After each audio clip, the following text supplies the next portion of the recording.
Hi అండి, నమస్తే అండి. మరి నేను మా ఇంటి పక్క అంటే మరి వెంకటరామ గారి ఇంటి దగ్గర ఉన్నానండి. అప్డేట్ చెప్తా. Thank you. నమస్తే అందరు. అమ్మ వెంకటరామ గారు నమస్తే అండి. బాగురమ్మా? కరెంట్ వచ్చిందిగా? మాదేముంది దాతలో పాపం శనగ సుబ్బారెడ్డి గారి దయవల్ల మీకు కరెంట్ వచ్చింది. ఓకేనమ్మా, జాగ్రత్త. మరి బయట ఒక లైట్ పెట్టించినా?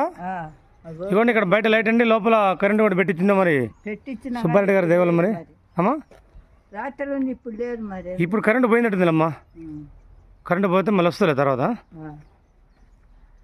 వెంకటరామ గారండి, పండ్లు కొనుక్కుంటున్నాం. మరి ఊళ్ళో వచ్చి కొనుక్కుని అన్ని కుళ్ళిపోయినాయి. ఊళ్ళో కొదట్లో తీసుకోలేరు, మనోళ్ళు పోతారు పనికి. మేడం గారు ఇచ్చింది బాగుంది. మళ్ళీ నేను తెస్తలే, నేను డ్యూటీ మీద ఇచ్చిన కానీ నేను రేపు వచ్చినప్పుడు ఇస్తాను. నేను తెస్తలే, డబ్బులు లేకపోతే నేను తెస్తలే. బత్తాయి కానీ తెస్తలే, బత్తాయి కాదు తినాలి, ఆరోగ్యం బాగుంటుంది. నేను రేపు తెస్తలేమా? సుబ్బారెడ్డి గారికి థ్యాంక్ యూ చెప్పు. థ్యాంక్ అండి.